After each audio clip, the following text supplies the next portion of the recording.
Dahil hindi pumayag si Commodore J. Tariela sa pagmamakaawa ng China, mas lalo tuloy naging agresibo ang mga Chinese. Pero magpapatalo ba tayo dyan?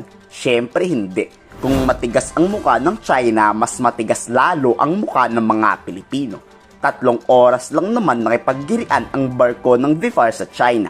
Pilit hinaharang ng Chinese Coast Guard, pero pilit rin tayong nakikipag-gitgitan. Sa huli, walang palag ang mga Chinese sa pagmamatigas ng Pilipinas. Matagumpay ang muling pagbibigay ng ayuda sa ating mga kababayang mangingisda. Talagang walang katakot-takot ang BIFAR at Philippine Coast Guard makipagbakbakan sa China. Mabigyan lang ng libreng diesel at pagkain ang ating mga kababayan. Sa hanay ng Philippine Coast Guard at ng BIFAR ay nananatiling committed para tuparin ang pag-uutos ng ating Pangulong Bongbong Marcos na siguro gawin natin na we're going to maintain our presence in Baco de Masinloc. The primary objective of the rotational deployment of both BIFAR and Philippine Coast Guard in Baco de Masinloc is to ensure na mapoprotektahan natin ang karapatan ng ating mga Pilipinong mangingisda. At pangalawa dito ay makapagbigay tayo ng ayuda. Ang pinagtataka lang ng Philippine Coast Guard at BIFAR, walang nakikita sa radar nitong presensya ng Chinese Coast Guard. Pero makalipas lang ang ilang oras na pagpapalaot ng BIFAR, may nagdadatingan ng mga barko mula sa Chinese Coast Guard. Yes, pinalayas na ito noong nakaraang linggo ng Philippine Navy. Pero pag magsasagawa ng rotational deployment ang PCG at BIFAR, may bigla-bigla na lang susulpot ng mga Chinese. Talagang may espiya talaga ang China sa loob ng Pilipinas, na tila inire-report sa China ang bawat galaw ng ating bansa. We can fairly say na mayroong significant number of increase.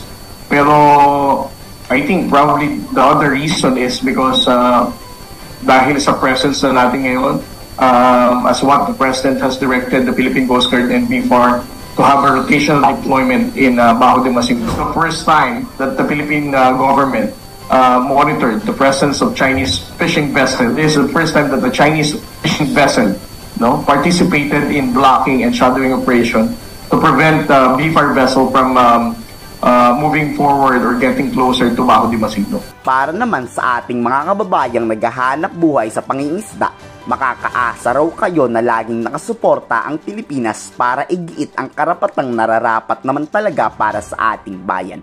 Bakas nga sa mukha ng ating mga kababayang mangingisda ang tuwa at may nakaalalay na naman sa kanila tuwing sila ay mangingisda. Sobrang mahal ngayon ng diesel, malaking bagay na itong binigay nyo sa amin. Hindi ba kayo sir natatakot na may mga Chinese Coast Guard at sa mga militia na Chinese sa paligid? Hindi naman sir. Hindi naman kami ginaan nila.